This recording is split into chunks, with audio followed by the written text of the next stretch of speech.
할렐루야. 네, 제가 한 주 동안 계속 이렇게 말씀을 좀 전해야 될 일이 있어서 평택에서 월요일부터 수요일까지 집회를 인도하고 이분들이 낮 공부까지 이렇게 부탁을 해서 제가 뭐 한번 시작했다 그러면 3시간씩 이렇게 하다 보니까 목이 좀 쉬었어요. 근데 목요일 날도 성경 공부도 있고 또 어저께도 또 북콘서트가 있어가지고 계속해서 그래서 목이 좀 불편한데 뭐 저는 성령 충만합니다. 근데 들으시는 분들 좀 양해해 주시면 감사하겠습니다. 기도할게요. 하나님, 고마우신 주님, 우리의 모든 것이 되시는 주님, 영원토록 변치 아니하시는 주님, 그 주님의 영원성에 기대어서 찰나를 살아가는 저희들이 힘을 얻습니다. 위로를 받습니다. 이 시간에도 우리가 하나님의 말씀 앞에 섭니다. 우리 귀를 기울이며 우리의 마음을 들여서 주님께서 우리에게 말씀하시면 그 말씀을 우리의 심령에 잘 박힌 못처럼 박아 우리의 삶의 현장 속에서 성령의 인도하심으로 그 말씀이 생각나 그 말씀을 성취하는 그 뜻을 따라 사는 저의 삶이 되게 하여 주시옵소서. 종을 붙들어 주셔서 오직 하나님께서 쓰시기에 부족함이 없도록 인도하시고 울림통으로 삼으시며 오직 하나님께서 영광을 받으소서. 예수님의 이름으로 기도합니다.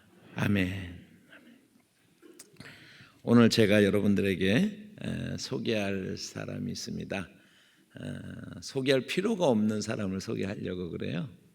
여러분들이 본문을 보면서 다 이해를 하셨겠지만 다윗의 삶에 대해서 제가 말씀을 좀 드리려고 합니다. 이스라엘 역사상 가장 위인이었고 뛰어난 훌륭한 그런 왕이 이제 다윗이었어요. 그래서 제가 지난달에 와서 다윗의 기도에 대해서 함께 이제 말씀을 이렇게 나누기도 했었는데 그런데 그는 전쟁의 영웅이었을 뿐만 아니라 또 그가 수많은 시편들의 글들을 쓴 것을 보면 굉장히 시적인 감각, 문학적인 또 영성이 뛰어난 그런 사람이라는 걸 알 수가 있습니다.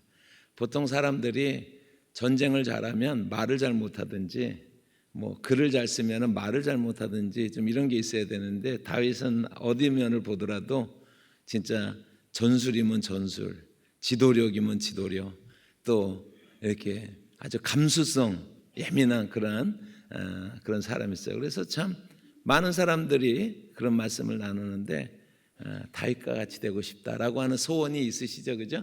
다윗처럼 되고 싶다라고 하는 뭐 그렇게 못해도 괜찮지만 다윗처럼 되고 싶다는 분 계십니까? 감히 별로. 이거는 뭐냐면 만장일치로 되고 싶다는 얘기예요. 제가 이렇게 보기에는 그런데 정말 우리나 우리의 자식들이 정말 다윗과 같은 삶을 살았으면 좋겠다라고 생각하시는 분들은 제가 성경을 한 구절 읽어 드릴 테니까 그 말씀을 보시고서 결정하시면 좋겠습니다. 네. 사무엘상 20장 3절 말씀이 준비됐죠? 같이 한번 읽어볼까요? 시작.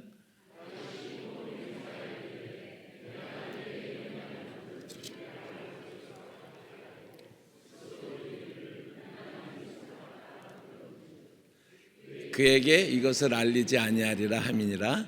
그러나 진실로 여호와의 살아계심과 내 생명을 두고 맹세하노니 나와 죽음의 사이는 한 걸음뿐이니라.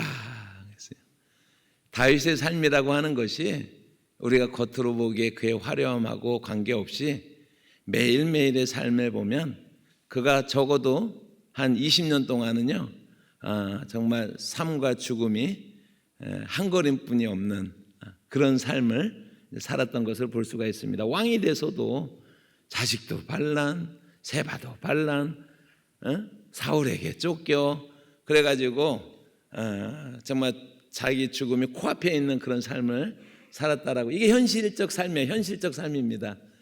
드라마하고 우리가 또 실제로 사는 거하고는 다르죠. 여러분 이제 앞으로 그래서 기도하실 때 저 말씀을 잘 생각하고 기도하시기 바랍니다. 나와 죽음이 정말 이렇게 코앞에 있는 그런 삶을 다윗이 실질적으로는 살았습니다. 오늘 읽은 본문의 말씀은 다윗이 역사의 무대에 가장 유명하게 등장하는 그런 말씀이다라고 하는 것 우리가 잘 알지요. 이 말씀을 우리가 좀 보시면 다윗이 지금 골리앗 앞에 서 있는 그런 장면입니다. 역사상 가장 유명한 그런 장면일 수 있어요. 믿는 사람이건 믿지 않는 사람이건 간에 골리앗 앞에 서 있는 다윗. 골리앗은 키가 3m 정도 되는 그런 사람이었는데 어쨌든 둘이서 이제 1대1의 대결을 벌이는데 다윗과 골리앗이 전쟁을 할 때 막 이제 이렇게 다가가게 돼 있는데 그때 느낌이 어땠을까 한번 상상을 한번 해봤습니다. 미국에서 제일 유명한 그 스포츠가 풋볼이죠, 그죠? 미식축구입니다. 그래서 미식축구의 절반 정도의 그 마켓, 그러니까 시장을 가지고 있는 게 대학 미식축구예요.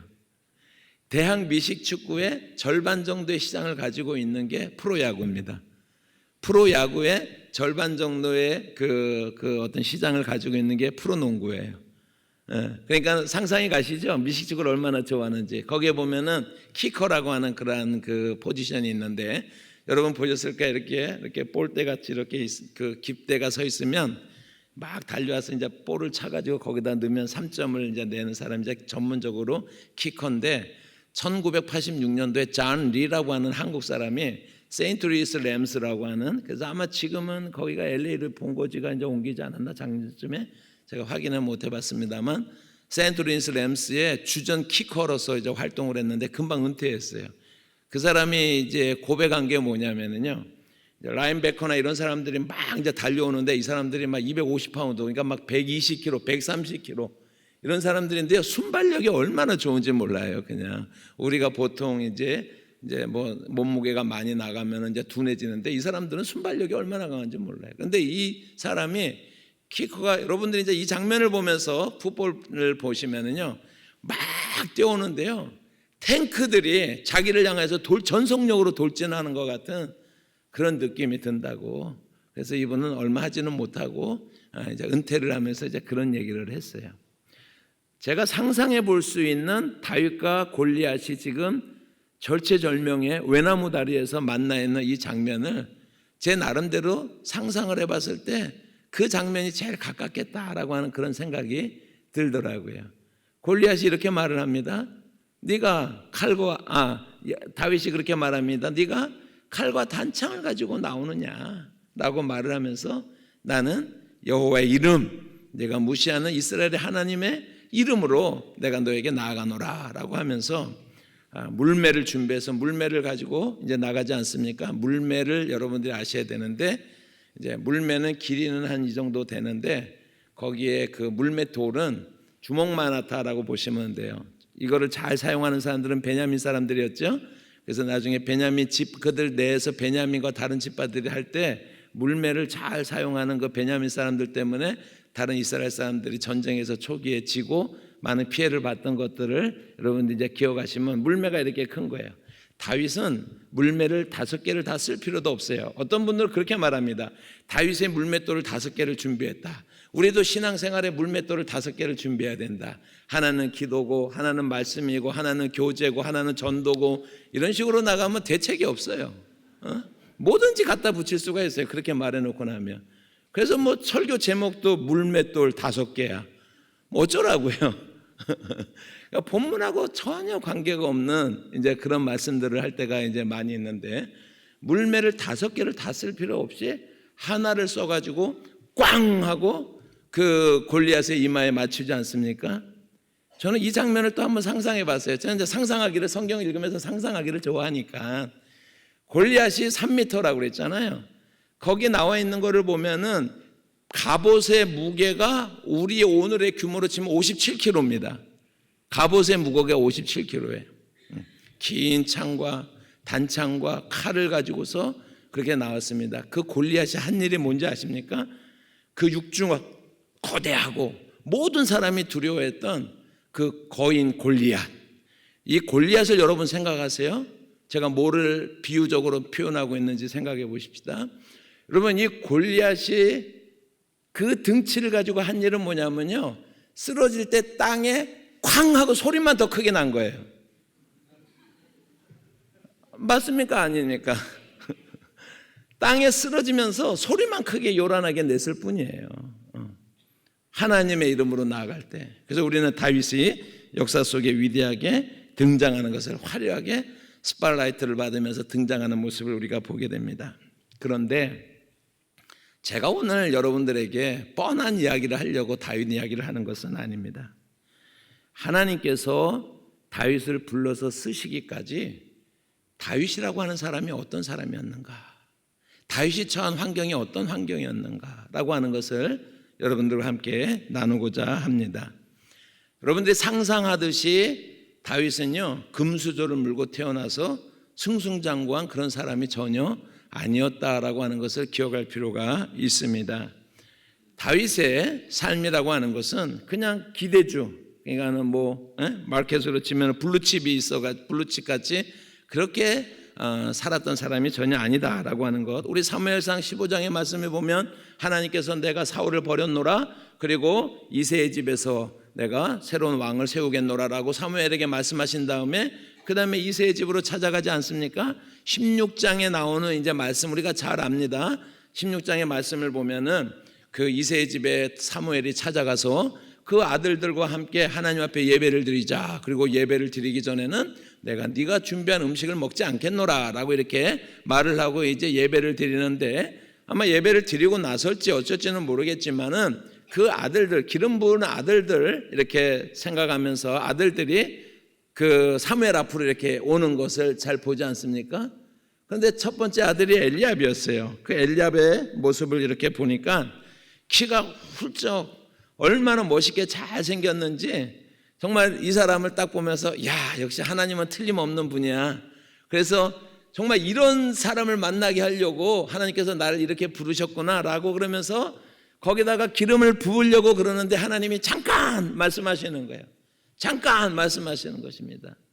그러면서 뭐라고 말씀했습니까? 내가 신장과 내가 그 용모와 키를 보지 말라, 사무엘에게 말씀하잖아요. 그러면서 내가 이미 버렸노라, 신장과 용모로 뽑았던 사울을 내가 이미 버렸노라 라고 말씀하시면서 내가 보는 것은 사람과 같지 아니하니 사람은 외모를 보거냐 나 여호와는 중심을 보시느니라 말씀하고 있어요. 여러분, 샤워하실 때 배꼽을 잘 닦아야 돼요. 하나님은 중심을 보시는 하나님이기 때문에. 70년대에는 좀 통했었는데 80년대는 지금은 조금 통하네요. 아주 많이 통하지는 않네요. 그래서 저는 대학생 할 때 배꼽을 열심히 잘 닦았거든요. 이 말씀대로 지키느라고. 중심을 보시는 하나님이기 때문에. 엘리압이 지나갔고 아비나답이 지나가고 삼마가 지나가고 7 아들이 다 지나가는데 하나님의 말씀을 안 하시는 거예요. 그래서 이새에게 다른 아들이 있느냐라고 물으니까 말째가 하나 있기는 한데 그가 지금 들에서 양을 치나이다. 여러분, 이 장면을 잘 보셔야 돼요. 제가 이 장면을 하나 비유로 예를 들게요. 저에게는 이제 아들이 있고 딸이 둘이 있습니다. 첫째가 아들이고 딸이 둘이에요. 그래서 알딸딸합니다. 그런데 그 아들에게 예를 들어 가지고 빌리그레엄 목사님이 우리 집에 와서 우리에서 함께 예배를 드리고 우리 자녀들을 위해서 기도해 주겠다라고 이렇게 얘기하는 거예요. 그랬을 때 제가 우리 아들에게 어떻게 했겠어요? 양복을 하나 사주고서 정말 잘 이렇게 목욕하고 양복 사주고서 그러고서 이제 기다리라. 우리 딸한테 드레스를 다 예쁘게 사주고서 잘 준비해서 기다리고 있거라라고 이제 말을 하는데, 제가 우리 막내 딸한테 야, 아무개야, 너는 이 방에서 꼼짝 말고 나오면 죽어, 나오지 마 라고 말을 했다고 그러면 여러분, 이 상황하고 비교가 좀 될까요? 이새의 집에 종들이 있습니다. 사무엘이 오는 거예요. 사무엘이 와서 예배 드리겠다고 하는데 그 아버지가 막내 아들을 어떻게 했습니까? 이 장면을 한번 잘 생각하셔야 돼요. 우리가 아버지가 생각할 때 다윗은 기대주가 아니었어요. 여러분, 그 상에, 그 예배 자리에 다윗이 마땅히 같이 있어야 되는 거 아니에요? 어떻게 생각하세요? 마땅히 같이 있어야 되는 그러한 다윗인데 다윗은 들에서 양을 치고 있습니다 라고 이렇게 말을 하고 있습니다. 여러분, 이 장면을 우리가 생각할 때 이 장면을 생각할 때 우리가 우리의 자녀들을 또 어떻게 키웠나 하는 것도 우리가 한번 그냥 생각은 한번 해보시기를 바랍니다. 어쨌든 다윗은 든든하게 버팀목이 끝까지 되어줘야 될 그 아버지조차도 다윗을 그렇게 기대하지 않았었던 그런 아들에 불과해요. 그건 분명하죠? 그런 아들에 불과한 것입니다. 여러분, 그럴 경우에 정말로 보통 사람들 같으면 이제 마음에 이제 칼을 품게 돼요. 다윗이 시편 말씀 한번 보시기 바랍니다. 다윗이 시편 27편 10절 말씀 한번 같이 한번 읽어보십시다. 다윗의 고백이에요. 다윗의 고백. 자, 같이 읽습니다. 시작. 내 부모는 나를 버렸으나 여호와는 나를 영접하시리이다. 여러분, 이 말씀을 지금 제가 설명드린 이 부분을 생각하지 않고 이 시편을 읽는다면은 그냥 다윗의 어떤 하나님에 대한 사랑의 고백이라고 할 수가 있겠지만 저는 이 말씀이 그냥 하는 말이 아닌 것 같아요. 그냥 하는 말이 아니라고 생각을 해요. 내 부모는 나를 버렸지만 여호와께서는 나를 영접하시리로다라고 하는 것이 바울의 어린 시절의 실제적인 삶의 모습이 아니었을까라고 하는 그런 생각을 합니다.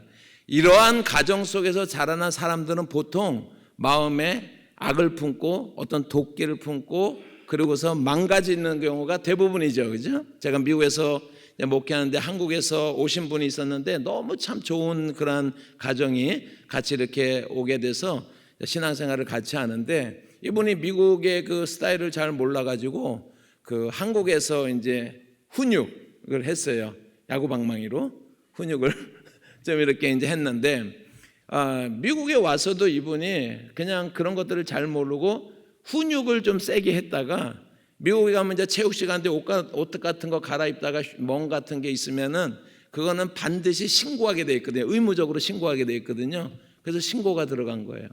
신고가 들어가서 제가 교회에 있는데 어떤 아무개 집사님이 경찰서에 이제 잡혀갔다. 그래서 제가 달려가지고 그 상황들을 이제 잘 어떻게 이제 수습을 하고 그리고 나서 그 딸을 이제 만났는데 제가 그 딸을 만나고 목사라고 그러면은 신뢰가 있어요. 미국 사회에는. 그래서 이제 그 딸을 만나는데 저를 보자마자 목사님 하면서요. 나는 이 원수를 꼭 갚을 거예요. 그러니까 자기가 걸리기 전에는 참고 살았는데 일단 걸려서 모든 게 노출되고 나니까 그 안에 있는 분노가 터져 나오는 거예요. 그래서 내가 반드시 망가져가지고 내가 복수할 거라고 막 그렇게 얘기를 하는 거예요. 한참을 제 품에 안겨서 그렇게 이제 울고 났을 때 제가 걔한테 해준 말이 하나가 있습니다. 아무개야, 내가 생각해도 너는 꼭 복수를 해야 될 것 같다. 내가 생각해도 그렇다. 복수를 꼭 해야 될 것 같다. 너희 부모님한테. 근데 망가져서 복수하지 말고 잘 돼가지고 용돈도 주지 말고 아무것도 주지 말고 그렇게 하고 복수하면 안 되겠니? 제가 이제 그렇게 얘기를 했습니다. 이게 다윗의 마음이 시편 27편에 다윗의 마음속에 담겨 있는 거예요. 그래서 오히려 보통 사람들 같으면 이런 상황 속에서 망가지고 무너지고 그것이 이제 보통 사람들의 삶의 모습이 아닌가라고 하는 것을 생각을 하는데 그런데 다윗이 달라진 것은 여기서부터 다른 점이에요. 다윗은 그 시간에 실력을 키우고 영역을 키웠다라고 하는 것을 우리가 성경을 통해서 우리가 보게 되는 것입니다. 지금 사무엘상 오늘 읽은 본문의 말씀이지만 그 후에 16장의 말씀을 보면은 그 사울이 그 다윗의 모습을 보고 무시하잖아요. 그죠? 그냥 좀 돌아가라. 그냥 고맙다. 네 뜻은 알겠다. 그렇지만 돌아가라. 그랬을 때 다윗이 진지한 얼굴로 사울왕한테 이렇게 말을 합니다. 그 말씀을 보시면 다윗이 사울에게 말하되 주의 종이 아버지의 양을 지킬 때 사자나 곰이 와서 양떼에서 새끼를 물어가면 내가 따라가서 그것을 치고 그 입에서 새끼를 건져내었고 그것이 일어나 나를 해하고자 하면 내가 그 수염을 잡고 그것을 쳐 죽였나이다. 주의 종이 사자와 곰도 쳤은즉 살아계시는 하나님의 군대를 모욕한 이 할례받지 않은 블레셋 사람이리까 그가 그 짐승의 하나와 같이 되리이다. 또 다윗이 이르되 여호와께서 나를 사자의 발톱과 곰의 발톱에서 건져내셨은즉 나를 이 블레셋 사람의 손에서도 건져내시리이다. 사울이 다윗에게 이르되 가라, 여호와께서 너와 함께 계시기를 원하노라 말씀합니다. 자, 상황은 다윗이 밤에 양을 치는 그런 중에, 여러분 그 아버지도 뭐 별로 자기한테 귀를 기울이지 않고 자기는 그냥 막내인데 그냥 양 치는 일을 계속하고 있는데 밤에 사자가 와요. 그럼 원래 양 치다 보면 한 마리 주는 거 아닙니까? 그렇게 생각하고 곰이 오는 거야. 아이, 양 많이 치다 보면 한 마리쯤 주는 거지 라고 생각하지 않았다라고 하는 것이에요. 다윗이. 사자가 달려들면 사자하고 싸우고, 곰이 달려들면 곰하고 싸우면서, 그런데 이 장면을 보면은 그게 다윗이 오늘 골리앗하고 맞설 마음이 생긴 것이 어느 날 갑자기 아무 준비도 안 돼 있는 사람이 어느 날 갑자기 막 그냥 그 하나님을 향한 의분이 막 생겨가지고 그래가지고 골리앗하고 싸운 게 아니라는 걸 우리가 알 수가 있어요.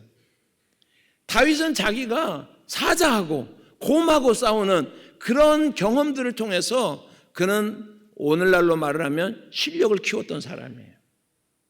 실력을 키웠던 사람이에요. 자기 환경을 원망하고 자기 상황을 비관하고 그래서 게을름을 피운 것이 아니라, 뿐만 아니라 그 다윗이 그 밤에 뭘 했습니까? 여러분, 그 다윗의 시편들을 보면 그가 들판에서 양을 치면서 얼마나 하나님과 친밀한 교제 시간들을 가졌는지 그것이 그의 시편들에 나타나 있는 거예요. 그래서 그가 그 속에서 실력을 키우고 영역을 키우고 이러면서 그가 그 세월들을 지나갔다라고 하는 것을 성경을 통해서 우리가 보게 되어지는 것입니다. 진정하게 목자로서 양을 칠 때는 목자의 마음을 가지고 최선을 다하는 삶을 살았던 것이 다윗의 삶이었다라고 하는 것을 우리가 보게 됩니다. 그러다가 마침내 기회가 됐을 때 다윗은 그 기회를 살린 것이다 라고 할 수가 있습니다. 기회는 누구에게 올 수가 있지만 기회는 주어진 자만 활용할 수가 있는 거예요. 주어진 사람만 활용할 수가 있는 것입니다. 그가 마침내 준비가 됐어요. 그런데 그는 어디에 사는 사람이었어요? 베들레헴에 사는 사람이었죠. 베들레헴은 미가서 5장 2절에 보면 베들레헴 에브라다야 내가 작은 고을이로되 라고 말씀하잖아요. 그런데 진짜로 작은 고을이에요. 그래서 베들레헴 에브라다라고 하는 건 베들레헴을 다른 이름이 에브라다예요. 그러니까 베들레헴 에브라다라고 하는 건 그냥 베들레헴을 지칭하는데 다른 이름으로 에브라다라고 그러기도 하는데, 룻기에 처음으로 베들레헴이 등장하지 않습니까? 그랬을 때 그 베들레헴이라고 하는 곳은요, 태를 이제 고고학적으로 태를 조사를 해보면은 인구가 한 200명 정도 이렇게 되는, 그리고 예수님이 태어나셨을 때 맥시멈 봤을 때 인구가 한 1000명 정도 되는 진짜 문자적으로 작은 그런 이제 마을이었어요. 그런 작은 곳이었습니다.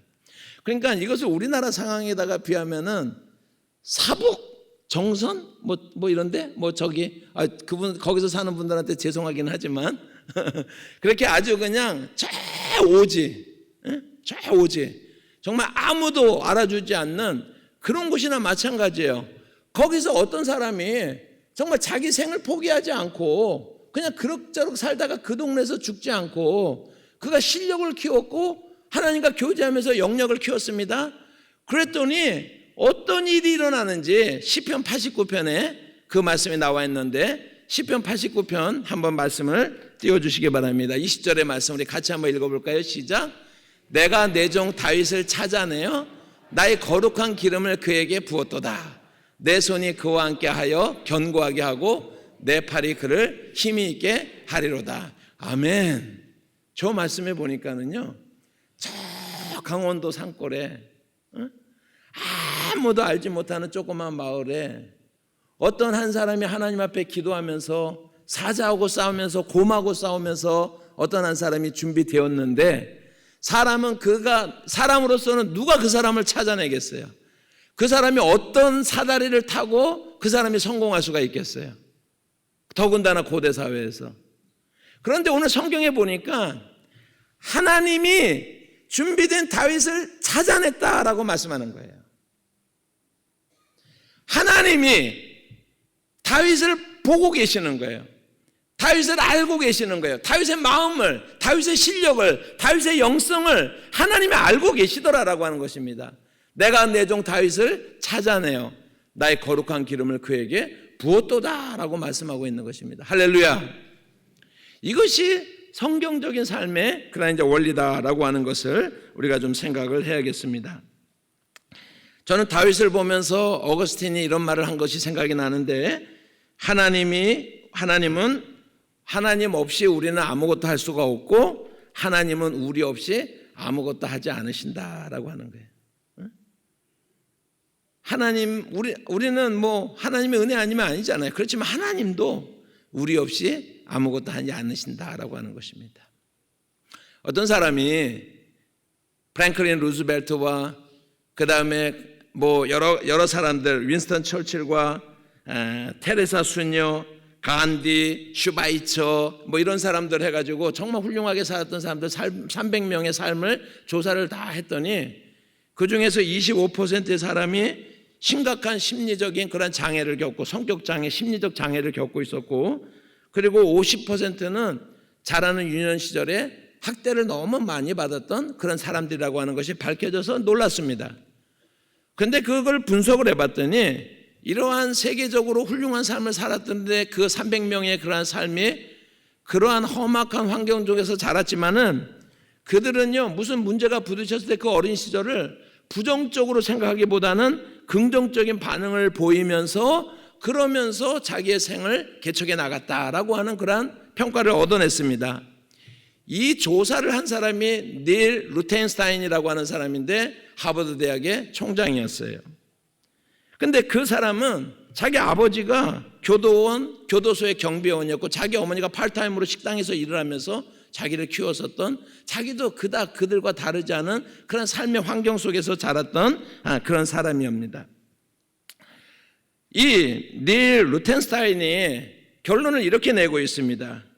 사람에게 있어서 하나님이 어떤 사람을 선택해서 일을 시작하는 데 있어서 그 시작하는 시점이 중요한 것이 아니라 마지막에 어디 서 있느냐가 중요한 것이다 라고 하는 결론을 그가 내리고 있습니다. 지금 내가 살고 있는 그런 환경이 광야와 같은 그러한 것일지라도 나는 아무 흙수저야, 부모의 도움도 기대할 수 없고 아무것도 도움을 기대할 수가 없어라고 상상할 수밖에 없는 그러한 상황 속에서라도 그 중에 어떤 사람들이 반응을 거꾸로 하는 것입니다. 그러면서 하나님 앞에서 또 사람들 앞에서 실력과 영성을 키워나갈 때 하나님이 그들을 들어서 사용하시는 것을 믿으시기를 바랍니다. 환경이 다윗을 묶으려고 했어요. 여러 환경들이, 이 300명의 사람들 환경이 그들을 묶으려고 했어요. 그러나 그 사람들은 환경에 묶이지 않았어요. Unbinded man, 환경에 묶이지 않는 그런 사람이 됐어요. 다윗이 그런 삶을 살았다라고 하는 것입니다. 오늘 우리가 공동체로서 처한 상황이나 여러분들의 개인적인 가정에서 아니면 여러분들의 개인적인 삶 속에서 내 환경이 나를 이렇게 힘들게 하고 나를 조우고 있다라고 생각하는 그런 환경 가운데 있는 분들이 있지 않습니까? 우리가 하나님의 말씀이 이 시간에 다시 한번 여러분들에게 용기를 줄 수 있기를 바랍니다. 여러분, 저의 경험을 한 가지 제가 말씀을 드리면, 미국에서 이제 목회할 때 저는 이제 목회를 시작할 때는 무슨 생각했냐면 오늘 1000명에게 복음을 전하고 내일은 2000명에게 복음을 전하고 그 다음 날은, 그래서 매일같이 영혼들을 만나고 새로운 사람들을 만나고 영혼을 구원하고, 그게 목사인 줄 알았어요. 저는요, 처음에 시작할 때는 또 그럴 마음을 가지고서 목회를 했는데 어쩌다가 미국에 가가지고 이렇게 어느 날 새벽 예배 끝나고서 이렇게 민수기 16장을 말씀을 이렇게 읽고 있는데요, 내가 이거 하려고 목회, 이민사회라고 하는 게 뭐 매일같이 누구를 만나야 되는 거 아니고 뭐 그런 게 아니라 그냥 너무 이렇게 별거 아닌 것 같은 느낌이 드는 거예요. 그래서 제가요, 그런데 이제 성경은 이제 민수기 16장인데 고라자손 얘기가 나오는데, 레위 사람들은 하나님께서 특별히 하나님의 일을 위해서 뽑은 지파 아닙니까? 레위 사람들은요. 근데 레위 지파 사람들, 하나님이 뽑아서 한 지파의 사람들인데 레위 사람들이 하는 일이 뭔지 아십니까? 성막을 이전하면, 그러니까는 초창기에 이제 우리 그 출애굽의 그 40년 광야 생활 동안에 성막 이전하면 하나님의 일을 하는 레위 사람들이 하는 일이 뭐냐면요, 그냥 볼대 하나 잘 들고 가는 거예요. 그냥 천 하나 이렇게 볼대와 볼대 사이에 천 있잖아요. 그거 하나 둘러매고서 잘 가는 거예요. 제가 그때 참 많이 울었습니다. 하나님이 저한테 말씀하시는 거예요. 이놈아, 볼대 하나 잘 들고 가. 그게 싫었던 사람들이 고라였어요. 고라 자손들이었어요. 어떻게 됐습니까? 고라와 그를 따르는 자들이 땅에 갈라져서 그들을 삼키지 않았습니까? 그럼 저는 그렇게 그 이후로 제가 제 자신에 대해서 한 번도 원망해 보지 않았습니다. 그렇지만 제가 열심히 성경을 읽고 열심히 성경 연구를 하고 그 다음에 열심히 살려고 노력을 하고 열심히 목회하려고 노력하고 열심히 여행도 다녔지만 그렇게 이제 살았지만은 그렇게 이제 살았을 때 제가 하나님 보시기에 그래도 조금이라도 준비된 것이 있다라고 그렇게 하나님께서 인정해 주셔서 제가 지금은 목사님들에게 말씀을 전하고 성경에 대해서 가르치고 그런 사람이 된 거예요. 목회 시작하고 나서 25년 동안을 저는 제가 스스로 그것을 선택한 것이지만은 25년 동안을 그렇게 많은 회중이나 많은 청중들이나 많은 사람들 앞에서 그렇게 설교를 하는 사람이 아니었어요. 그러나 저는 그 사람이 10명이건 100명이건 150명이건 제가 목회했을 때 미국에서 제일 큰 그룹이 이제 150명이었는데 그 사람들에게 제가 말씀을 전하면서 정말 말씀에 대해서 하나님의 말씀이 어떠한가, 그 뜻이 어떠한가, 하나님의 마음이 어떠한가 하는 것에 대해서 제가 내가 무슨 그 몇십 명, 그 100명, 150명 놓고 목회하려고 내가 목사했나? 그런 마음을 갖지 않고 그 한 영혼 한 영혼을 생각을 하면서 말씀 준비를 위해서 최선을 다했을 때 부족하지만 오늘날 와서 책도 한 권 쓰고 또 성경에 대해서도 알고 그리고 그것을 또 목사님들에게 성도들에게 강의할 수 있는 그런 위치까지 하나님께서 쓰시더라라고 하는 것입니다. 여러분, 준비를 해야지요. 최선을 다해야지요. 이 공동체의 끝이 어떻게 될 것 같습니까? 그 걸음이 어떻게 될 것 같습니까? 여러분들이 그러한 것을 생각하고 그렇게 하기 전에 오늘의 삶 속에서 우리가 최선의 삶을 살고 있는가? 하나님이 나에게 주신 그러한 소명 가운데 내가 부르심에 철저하게 응답하고 있는가? 불평하고 있지 않는가? 불안해하고 있지 않는가? 근심하고 있지 않는가? 불화하고 있지 않는가? 여러분, 우리가 우리 자신을 한번 돌아볼 수 있는 그러한 기회가 되어지기를 주님의 이름으로 축복합니다. 이 책이 아주 작은 이렇게 팜플렛 형식의 작은 책이지만 왜 최선을 다하지 않았는가? 지미 카터의 그 자서전이었어요. 1977년에 제가 샀어요. 42년 동안 제 책꽂이에 제일 가까운 곳에 항상 꼽혀 있는 이 작은 책입니다. 이 작은 책입니다. 지미 카터가 조지아주의 그 땅콩 농장에서 어떻게 대통령까지 됐을 때 자기에 대한 고백적인 그러한 자서전입니다. 해군 상하학교를 지미 카터가 이제 나왔는데 해군 장병교로 복무를 할 당시에 미국에서 첫 번째로 핵 잠수함 프로그램이 이제 개발되면서 그러면서 이제 계획이 되면서 거기에 복무할 그런 그 해군 장교들을 이제 뽑는 거기에 지원을 했습니다. 그랬을 때 지미 카터를 그 인터뷰한 사람이 리커버 제독이라고 그 사람이 이제 총 그것을 이제 관할하게 돼서 자기가 함께 쓸 사람을 이렇게 뽑고 있는데 그 지미 카터에게 인터뷰를 하면서 이렇게 말했다고요. 제군이 필요한 거 무엇이든지 한번 과목을 한번 선택을 하라고. 그러니까 이 지미 카터가 자기가 자신 있는 걸 선택한 거예요. 시사 문제, 항해술, 음악, 문학, 해군 전술, 전자공학, 포술 이런 것들이 자기가 자신 있다고 생각을 해가지고 자기가 골랐다고 합니다. 그런데 자기가 골랐잖아요, 주제를. 그죠? 그런데 그 맥커버 제독한테 한마디도 못한 거예요. 그가 물어보고 얘기를 하면서. 그러니까 자기가 너무너무 부끄러운 거예요. 내가 자신 있다고 생각을 했는데 그분이 너무 부족하고 너무 부끄러울 정도로 그런 게 이제 밝혀지게 됐습니다. 제독이 물었습니다. 귀관은 해군사관학교에서 몇 등 했는가? 그랬을 때 그때요 희망의 빛이 쏟았다고 그래요. 네, 제독. 저는 820명 중에서 59등을 했습니다. 이거 굉장히 잘한 거거든요. 59등을 했습니다 라고 말하면서 공부는 잘했군 이라는 소리를 이제 들을 기대를 하고서 딱 네! 59등 했습니다! 딱 그렇게 말을 했는데 리커버 제독이 이렇게 말을 합니다. 귀관, 최선을 다했는가? 라고 묻더래요. 근데 자기가 네! 최선을 다해서 공부했습니다 말하려고 그러는데 조금 아까 대답을 못했잖아. 조금 아까. 그래서 그걸 생각해갖고 최선을 다하지는 못했습니다. 딱 그랬어요. 그 순간에 Why not the best? 왜 최선을 다하지 않았는가? 이분이 큰 소리를 치면서 왜 최선을 다하지 않았는가? 라고 묻는데 그것이 자기를 대통령 자리까지 이끌었다고. 그래서 이 자서전에, 이 작은 자서전의 책 제목이 Why not the best였어요. Why not the best? 여러분, 하나님이 오늘 우리에게 이것을 묻는다고 생각하십니다. 최선을 다했습니까? 꽤 잘했지요. 꽤 좋은 뜻을 가지고 있지요. 꽤 해왔습니다.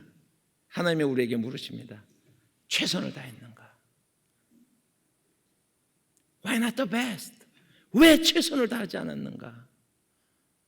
이 물음에 우리가 좀 한번 답변을 가질 수 있는, 그것이 우리 인생 속에서 또 우리 자녀들의 우리 또 젊은 사람들의 그 삶 속에서, 제가 이 맥커버 제독과 이 지미 카터 이야기를 청년 집회에서 청년들에게 제가 종종 합니다. 이 공동체 속에서 이 말씀이 오늘 다시 한번 우리의 가슴 속에 박혀지기를 주님의 이름으로 축복합니다. 서양 속담에 사과나무를 심기에 가장 좋은 때는 20년 전이다. 두 번째로 좋은 때는 지금이다 라고 그래요. 20년 전에 사과나무를 심었으면 지금 열매를 잘 따먹고 있겠죠. 그죠? 근데 그때 못 심었어요. 그럼 두 번째로 좋은 시간이 언제라고요? 지금 심어야 되는 거예요. 지금 심어야 되는 거예요, 여러분.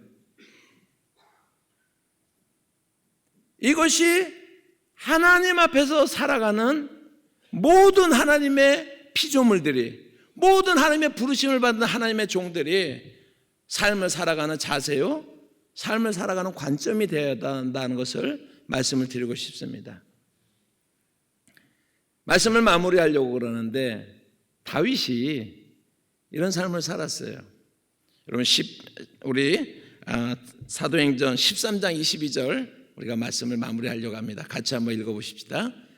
패하시고 다윗을 왕으로 세우시고 증언하여 이르시되 내가 이새의 아들 다윗을 만나니 내 마음에 맞는 사람이라 내 뜻을 다 이루리라 하시더니 하나님이 약속하신 대로 이 사람의 후손에서 이스라엘을 위하여 구주를 세우셨으니 곧 예수라 라고 이렇게 말씀하고 있습니다. 여러분, 이 땅을 우리가 살아가면서 100년을 사는 사람들이 있을 것입니다.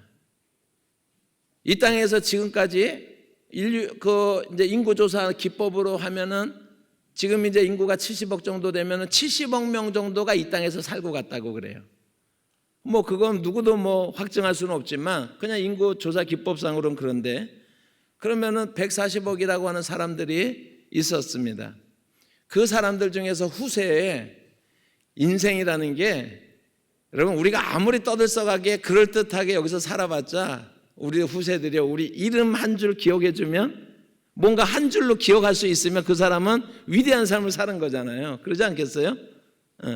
한 줄, 결국은 그 한 줄을 남기느냐 못 남기느냐, 그런 삶이라고 할 수 있는데, 세월이 1000년이란 다윗이 살고 나서, 이 땅에서 살고 나서 1000년이라는 세월이 지났을 때 다윗이 얼마나 한 일이 많습니까?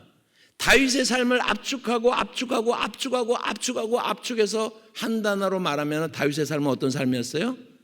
하나님의 마음에 합한 사람이었어요. 하나님의 마음에 합한 사람이었어요. 여러분, 인생을 살면서 여러분들은 하나님 앞에 어떤 사람이라고 하는 그런 인정을 받고 싶습니까? 여러분, 다른 사람들이 내 삶을 보면서 어떤 사람이라고, 우리에게는 그 한 줄로 압축할 수 있는, 여러분, 그런데 그것이 다윗처럼 너는 내 마음에 합한 사람이야 라고 하는 그런 인정함을 받을 수 있는 그런 삶이 되기를 주님의 이름으로 축복합니다. 내가 몇 살인지 상관없고요. 내가 그동안 어떻게 했는지 상관없습니다. 지금 어떤 나무를 심을 것인가? 주님이 부르시는 그날까지 지금 내가 어떠한 삶의 태도를 가지고 살아갈 것인가 라고 하는 것을 여러분들이 결정하시고, 다윗이라고 하는 그러한 삶이 얼마나 그 아버지까지도 포기한 그러한 정말 아주 낮은, 아주 천한, 정말 아무것도 없는 거기서부터 시작해서 그가 그 밤중에 신실하게 하나님 앞에서 준비되어지는 삶을 살 때 그 준비한 만큼 하나님께서 쓰신다라고 하는 사실 때문에 여러분들이 위로를 받으시기를 원하고, 그것이 이 공동체 속에서 여러분들의 가정과 여러분들의 삶 속에서 드러나기를 주님의 이름으로 축복합니다. 기도하겠습니다. 하나님께서 우리에게 주시는 말씀을 우리의 마음에 새기게 하여 주시옵소서. 그렇습니다. 다윗은 정말 금수저를 물고 태어나서 화려한 삶을 살았던 그런 사람이 아닌 것을 말씀을 우리가 읽어보며 느끼게 되고 알게 됩니다. 하나님, 그러나 다윗은 그 아버지가 그를 버렸을지라도, 다윗은 그 속에서 아버지의 양들을 섬기기 위해서 그래서 사자와 싸우고 공과도 맞서 싸우는 신실한 삶을 살았습니다. 하나님과 영적으로 교제해서 많은 시편을 남기는 하나님과의 신실한 교제의 삶을 살았습니다. 주님, 우리도 그러한 삶의 태도를 가지고 그런 삶을 살아낼 수 있는 저희가 되게 해 주시옵소서. 그 다음 스텝, 그 다음 이야기, 그것을 하나님 앞에 맡기고, 하나님께서 다윗이 준비되었을 때 그 베들레헴 그 시골에 그 다윗을 하나님께서 발견하여서 사용하셨던 것처럼 하나님이 마당 공동체를 그렇게 사용하여 주시고, 우리 성도님들을 그렇게 사용하여 주시고, 우리의 자녀들을 그렇게 사용하여 주시기를 원합니다. 다윗은 내 마음에 합한 사람이라 라고 하는 하나님의 인정을 받았는데, 우리의 인생은 과연 어떻게 정리되고 어떻게 압축되어질지 하나님, 그것을 우리가 마음에 생각하면서 오늘을 최선을 다해서 사는, 옳은 것을 위해서 사는, 하나님의 뜻을 위해서 사는 저의 삶이 되게 하여 주시옵소서. 예수님의 이름으로 기도합니다. 아멘.